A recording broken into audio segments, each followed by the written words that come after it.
Welcome to Farm Here Daily, a Field Forward podcast. I'm your host, David Geiger. Today on Farm Here Daily, we're going to cover the relationship of economics, efficiency, and the environment with Richard Sexton, a professor of agricultural and resource economics at the University of California. Please be sure to like and follow the podcast, as well as our social media at Field Forward Pod. We would love to have you join our community, keeping folks informed about what is affecting our farmers. This is Farm Here Daily.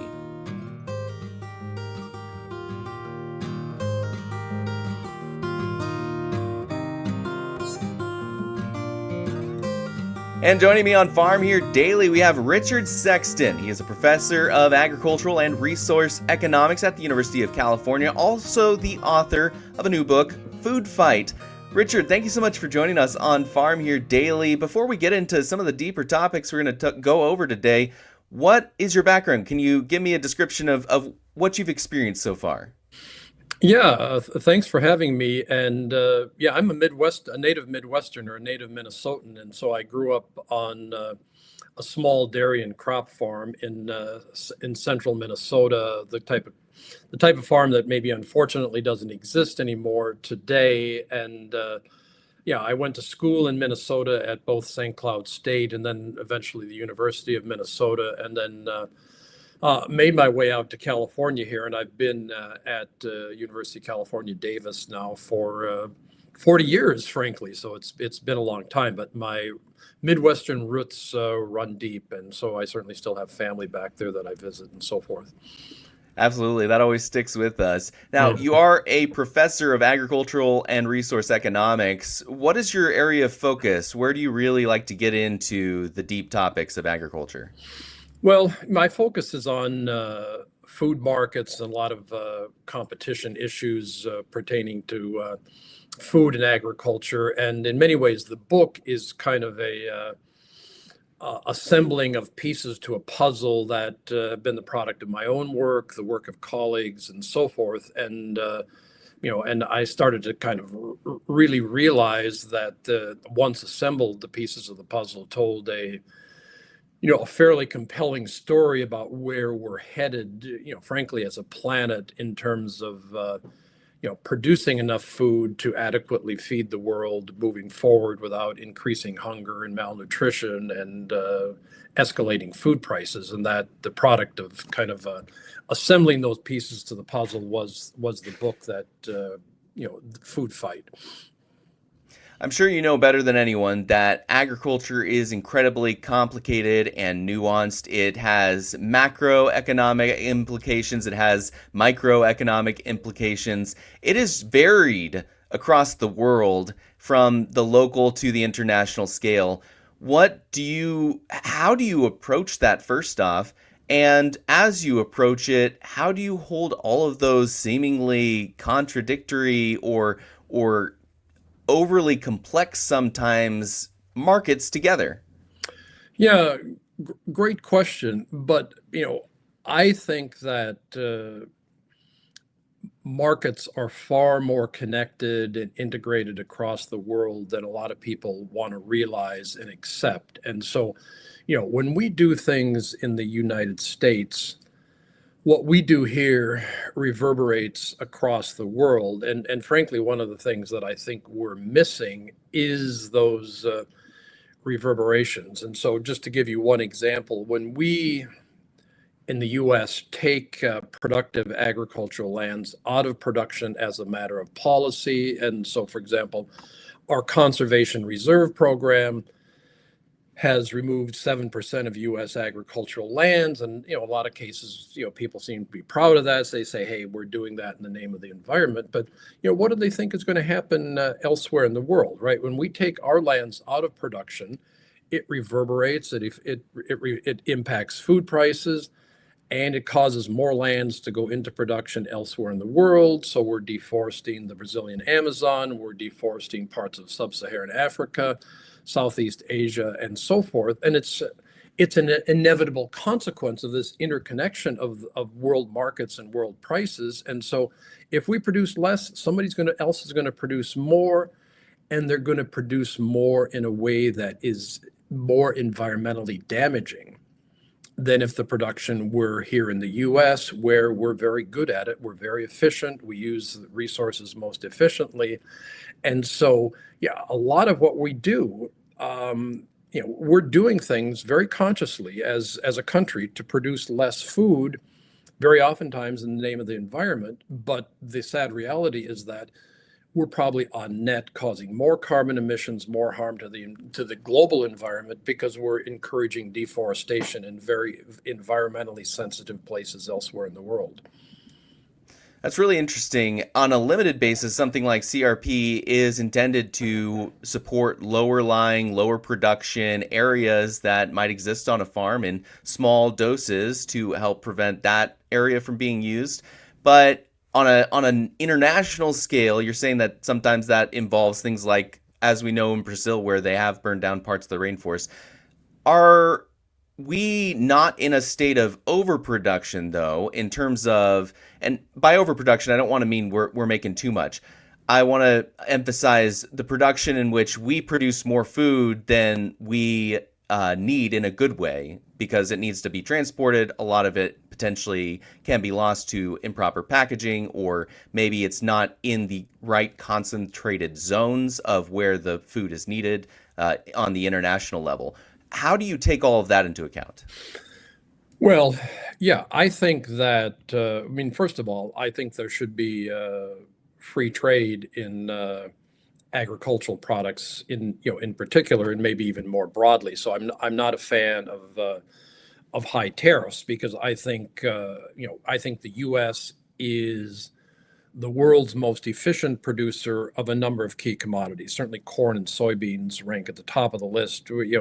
Somewhat surprising to me is that we're not among the most efficient wheat producers. I think primarily because wheat production has been pushed off to some marginal lands as we've expanded corn and soybean production. But it's best for the world. It's best for the U.S. if we're the most efficient producer. We produce and we export what we don't need domestically. And if those markets work just fine, then that's good for hunger. That's good for food prices, because we can produce more efficiently, at least for these key crops. And again, it's better for the environment, right? The more efficient producers will be the ones that are imposing less burdens on the environment. And so, when I look at these markets as being interconnected, the way they really are, even if we impose trade barriers, there's still these connections across markets, more or less across the world. And then, my recipe for it all is to produce food in the most efficient places, and very often that's right here in the U.S., using the most efficient means. And so another thing we're doing, frankly, is encouraging production using less efficient means. And that's not good for food production. That's not good for food prices. That's not good for the environment either. I think of a couple things immediately when you talk about less efficient means for food production. And I've looked over some of the things you've talked about beforehand, and immediately what pops into my head would be concepts like organic agriculture, which to an agriculture perspective would be an opening of options, market options and opportunities, as well as a potential diversification within the food, grocery store, etc., for the general public. However, it also produces significantly less. What is the balance there of having that free market choice, that free ability to choose how you want your food grown, and the side of it's just not efficient? Yeah, well, great question. And as I say in the book, I have no problem at all with well-informed consumers saying they want to pay more to have organically produced foods. But the key element there is well-informed, because if you ask, and first of all, David, the people that are buying organic are the wealthy, so that when we're doing things to cause more organic food to be produced, which there's a number of ways the U.S. is subsidizing organic production, we are lowering those prices to the benefit of the rich, and basically raising the prices of conventional foods, which everybody else is consuming. So that's thing number one, is that whatever we do to support organic benefits primarily the richer consumers. And if you ask someone, well, why are you buying organic? You're going to get two answers, basically. One is that they think it's safer or healthier, and two, they think it's better for the environment. And if you look at the scientific evidence, it's pretty weak on all of those accounts, right? There's not really much evidence to support organic foods being safer to eat relative to the conventional. And then on the environmental side, then obviously, yeah, you're using less chemical pesticides. In principle, you're not using any or chemical fertilizers. But then we come to the elephant in the room, as you said, significantly lower yields. And so, yeah, across hundreds and hundreds of studies, probably the yield decrement in commercial applications is about 30 to 45%. So if you take an acre out of conventional, put it into organic, you're going to get 30 to 45% less. And then that same land use conversion equation that we were just talking about kicks in again, right? If we're systematically producing less because we're encouraging inefficient production methods such as organic, we're causing somebody else somewhere else in the world to produce more in a way that's very likely to be more environmentally damaging. And so, when you put all those equations together, I think it really, a lot of what we believe, or a lot of people believe to be true about organic, simply isn't true. And so again, no problem. If you are well informed and want to consume organic, we should be growing it. We shouldn't be subsidizing it. I think of additionally the idea as well, on top of what you just mentioned, where there is also some concerns about what the organic pesticides that are allowed can do, and if there needs to be more research into that side of things as well. But I appreciate you talking about how, if you're informed, you have the ability in America to be free and make choices, and therefore, influence how demand works. But the idea there, the notion there is, what is subsidized, what is sponsored by the government, what is incentivized by the government. And so I think of another government note that is in your state of California over there, of some of the livestock related laws, Prop 12 and various others, where that's a huge deal here in Iowa, where obviously since its inception has been fought very hard by the folks here and the farmers here, especially in the hog industry specifically, but also layers, which is, we're number one in eggs here as well. How does something like that impact the market when it seems to be a purely political, and I hate to say moral aspect, but that's generally what it is. I personally don't want to be someone saying it's moral or immoral. I'm not trying to say that, but that's the idea behind the people arguing for it. Yep. Yeah. And I have a whole chapter in the book about animal welfare. And yeah, I mean, I grew up on a farm. I had animals as pets, and of course we had cattle that we were raising commercially. And so I care for animals. I want them to be treated well. But the problem with things like California's Proposition 12, which really is all about housing requirements for breeding hogs or sows, chickens being raised for eggs, and so forth. And you're absolutely right. Our Proposition 12 hits home hard for Iowa because it's a significant producer of both of those products, and it dramatically raises the costs. I mean, your audience members will know this better than me. And I and some colleagues did some work specifically on the hog, the sow housing aspect of Proposition 12. And one of the things that we concluded is that housing is expensive in California, and so what we did is we compared the rental rate in San Francisco, which is probably where the most expensive housing is, to the implicit price that Californians were paying to get a few more square feet of housing for a breeding sow. And California's most expensive housing investment is to provide space for breeding sows in Iowa and other hog producing states, right? Because we're we're paying a lot of money in terms of higher pork prices to get a few more square feet for those sows. And so, again, people can say, well, it's worth it. We don't want sows to be in these small crates, or we don't want chickens to be in cages. And you can think that. And, I think apparently enough Californians thought that, because we voted that piece of legislation into effect in 2018. Arguably, we didn't know what we were doing, because now we pay double for eggs what anybody else pays. We pay a lot more now for pork than the rest of the country pays.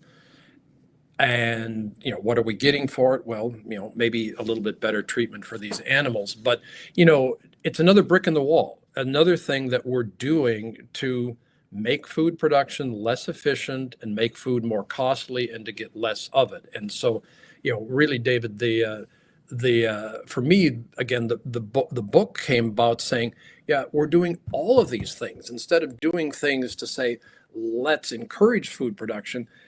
The list goes on and on of things that we're doing to produce less food. And, I think we need to wake up to that fact and recognize that we can't do all of these things that cause us to produce less food without recognizing that it's going to cause higher prices, greater hunger, and malnutrition.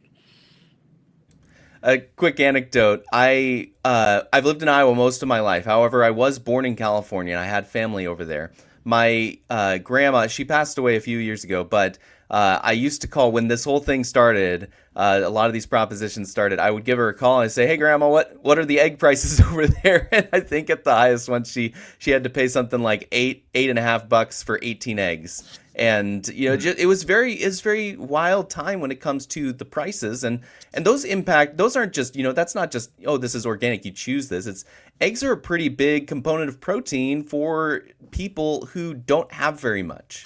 Yep. It's a staple commodity, to be sure. And I actually have a table in the book that lists the prices at my local Walmart for just conventional eggs, but then the different kinds of certifications you can have. I mean, so cage-free doesn't mean that they get to be outside and hunt and peck. So you can get pasture raised, and those chickens, at least supposedly, are allowed to be outside and roam around and do whatever they want to do. But yeah, you're paying much more. But then I called a colleague in Indiana. I just I said, I'm going to call somebody in the Midwest. And so I said, hey, what's a dozen eggs at your Walmart? And she told me what the price was. It's in the book. It's half. It's literally half of what the price is just for a conventional dozen eggs. And then it goes up from there to the extent you want to pay for all these extra things. And so, yeah, that's the price we're paying. And again, some people might say it's worth it, but I mean, I guess what we might like to see is that if you want to pay extra to get those kinds of eggs from chickens that are out there running around in pasture and so forth, go for it, but don't enforce your views on everybody else who needs a reasonably priced source of protein such as eggs. And now those people in my state have to pay at least double what people in Iowa would be paying. Richard, in our conversation so far, we've kind of touched on a difficult topic when it comes to agriculture, and that is the ethics of it. You have an ethical need to feed people. They need food to live. Like, you can't go without food. So there's an ethical need there. But then there is this moral, ethical desire to do things kind of in a right way. From an economic perspective, how can you take both of those principles that are so important to people and involve it in the conversation of how we treat food, how we incentivize food, and how we change what's efficient for what's necessary? Yeah, that really is a great question and a difficult point. But I mean, I frankly have some fairly straightforward answers to that dilemma. I mean, first of all, the animal welfare, that is a little bit of a trickier issue, right? Because again, for some people, it's just an anathema that a laying hen is going to spend her life in a cage, or a breeding sow in a relatively confined crate, and that's, they're going to draw a line in the sand in that regard, and they're going to say, we should all pay more because of that. But outside of animal agriculture, then those kind of ethical issues, I don't think those rise to the surface in the same way, because my prescription for both food production and the environment is a very simple one. It is to produce food in the most efficient places, using the most efficient methods, and that will reduce the cost of food to the maximum, make the most food available, and it will be the best thing for the environment, because the worst thing for the environment is the deforestation that's caused when we expand the land base in agriculture, and that's what we're doing, right? So, my home state is front and center in these types of things. I mean, we have something called the low carbon fuel standard, and so stunningly, over 60% of the diesel fuel sold in California is a biofuel, and a lot of it's made from soybeans. And from an Iowa farmer's perspective, that's a great thing, right? Because that's expanding the market for soybeans. That's responsible for a lot higher prices of soybeans, and great for the Iowa farmer. But it's expanding soybean production elsewhere in the world. It's expanding soybean production in Brazil. I have a PhD student writing her dissertation on deforestation in Indonesia and Malaysia to produce palm plantations to produce palm oil. Well, palm oil is another cooking oil. And so when we take soybeans away from it being a cooking oil, use it to produce fuel, 50% now of our US soybean oil is being used to produce biofuels. So it's getting backfilled as a cooking oil by palm, by deforesting Indonesia and Malaysia.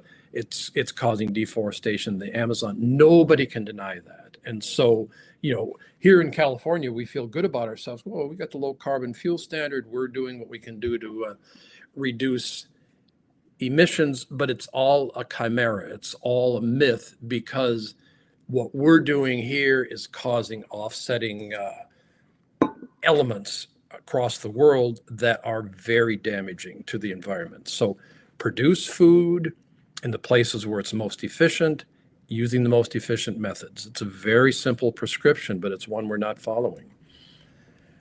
Now, I am from Iowa, huge biofuel producer here, so I do want to push a little bit on a couple of those notes that you just make in respect to your education and studies. First being, there is the generalized food versus fuel debate, and generally what I've heard is we do use a lot of fuel, but two primary things go along with that, and that would be, one, distiller dried grains, on that being an extra product that is produced aside from biofuel. And then number two, we are producing significantly more crop on about the same acres we've had in the last, I think it's like 50 or so years. So when you talk about damage to the environment, from the perspective of production, there hasn't been a huge shift one way there, as far as I understand. Can you talk about that, please?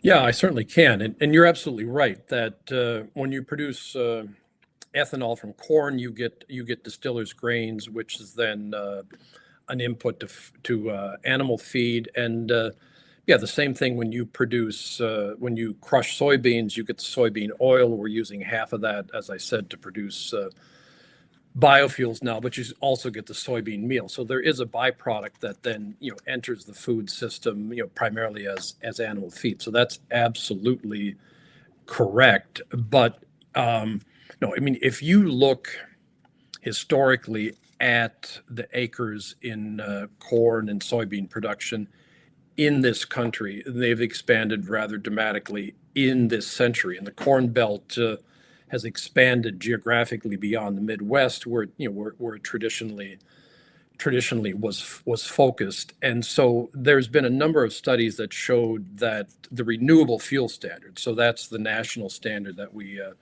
implemented in 2005. That's what gives us E10, so that anytime anybody fills their tank with gas, it's 10% ethanol. In some cases, you can get higher blends, but it raised prices. The studies say maybe on about 30%, and no doubt that caused significant expansions elsewhere in the world. And so they are debating to this day the magnitude of that effect. So they call it indirect land use change.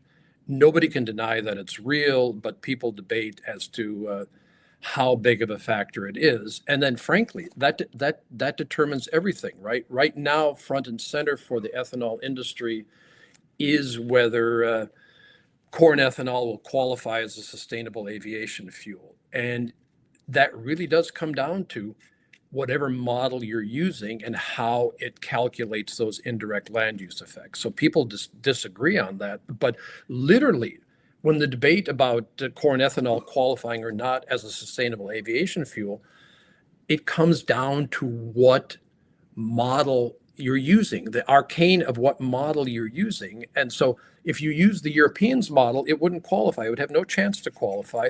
But the model that the U.S. agencies use, it's called GREET, it might qualify, right? And so it boils down to that. But yeah, you're exactly right in what you said about that. It comes down to how much are we expanding the land base versus getting more off an existing land base, extensification versus intensification.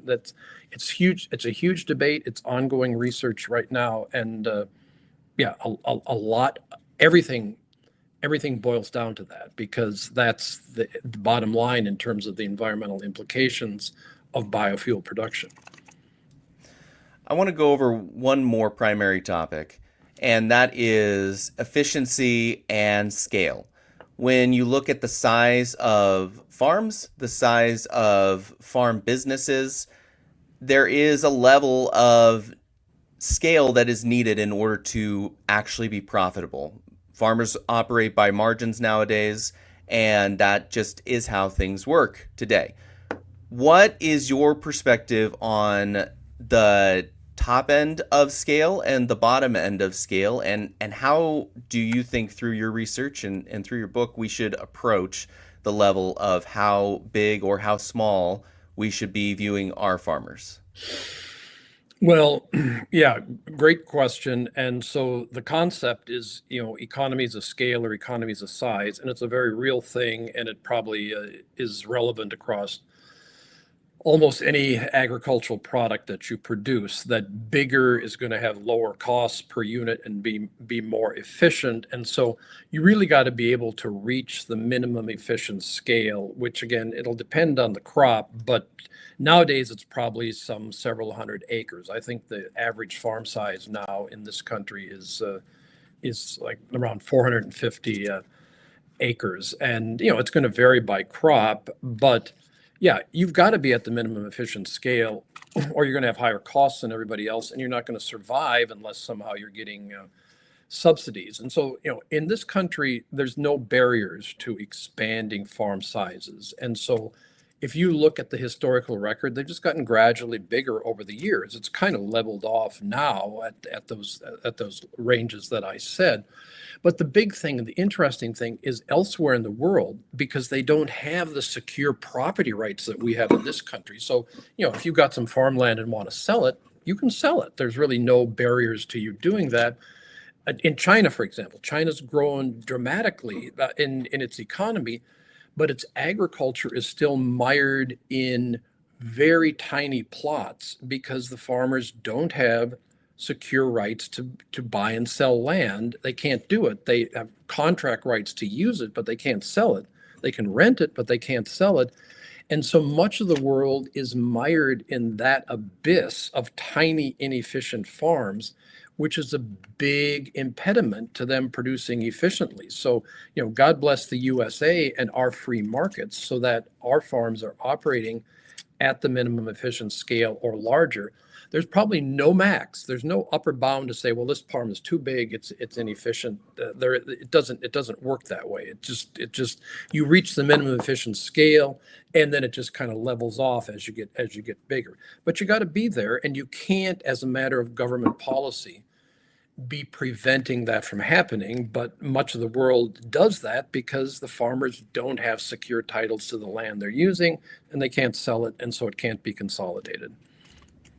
I think of the opposite side as well in a country like Brazil, where you'll have very, very large farms that involve tens of thousands of hectares, and to a scale that is kind of hard to believe when you're here in the U.S. But at the same time, is there a danger in having too tall of a scale, having too few of farmers, or having too few of companies, and maybe even touching on kind of a monopoly level thing? We have anti-monopoly laws that exist and anti-competition regulations that involve that. What's your perspective there?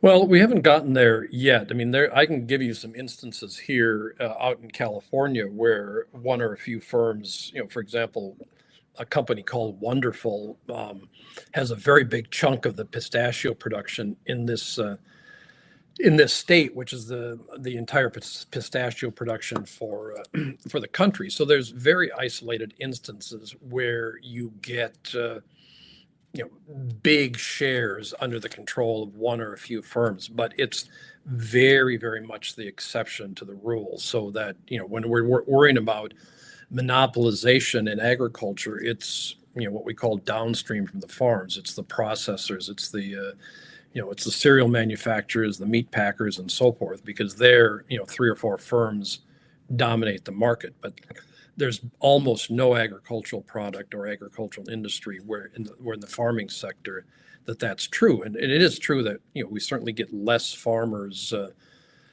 over time, but that's really a sign of the economic development of a country, right? If you look at the poorest places in the world, big shares of the population are engaged in just trying to produce enough food to survive. And so when you can release resources from farming into other activities, that's a sign that your economy has developed. And again, I grew up in a rural area, and so I do recognize that as farms get bigger and there's fewer people there, it leads to some issues in terms of rural vitality that I'm not minimizing. But from a food production perspective, it's great, right? Because those big operations are going to be efficient and highly productive. As you are the author of a new book, Food Fight, I do want to just ask one more question about your book specifically. If you had someone take a look at your book, what would be the biggest takeaway you would want? What's the main message you want to have taken away from what you wrote?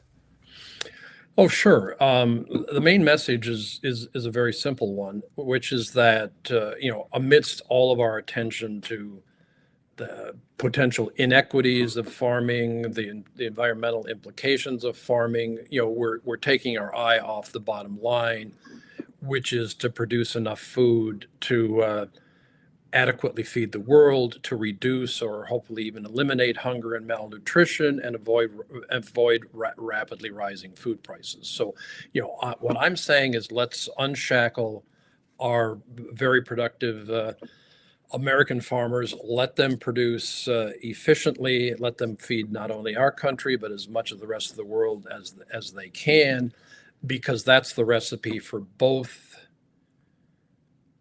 feeding the world sustainably and minimizing the environmental impacts, right? And that's the big paradox that people are missing, because so many of these things that we've done to cause less food to be produced, we've done in the name of the environment, but we've got it wrong, because when we produce less, somebody else produces more, and they're not going to do it as efficiently. And if it involves deforestation of virgin lands, well, that's unequivocally the worst thing we can do for carbon emissions, biodiversity, just the climate in general. So, Food Fight is really saying, hey, world, let's wake up and see that we can't take our eye off the ball of really maybe a society's most fundamental objective, or requirement, which is to adequately feed its population. Richard Sexton is a professor of agricultural and resource economics at the University of California. Richard, you're the author of the new book, Food Fight. How do folks find that book if they listened and were interested? Yeah, thank you. Well, I mean, first of all, I'm not the only person who's titled his book Food Fight. So if you go to Amazon or someplace like that, you might see a fair number of food fights. So the subtitle is probably important. So it's Food Fight, Misguided Policies, Supply Challenges, and the Impending Struggle to Feed a Hungry World. But it is available anywhere people would go to buy books. So it's certainly on Amazon, Target. The publisher is the University of California Press, and so you can go to their website and get it as well. But I think it's, I'm not sure how many bookstores it's in literally, but any of the places where you can buy books online, it is available. Richard, thank you so much for joining us on Farm Your Daily. It has been my great pleasure. Thank you. This is Farm Your Daily, a Field Forward podcast. Thank you so much for listening. Again, in order to continue to produce this type of local content, we would love to have you join our community. So please follow the podcast as well as our social media channels at Field Forward Pod. You can also find me on social media at Geiger Reports as well as WHO TV Channel 13 every weekday in their morning and noon hour programs. Again, I am your host, David Geiger, and I'll be back again on Monday. Have a good weekend, everybody.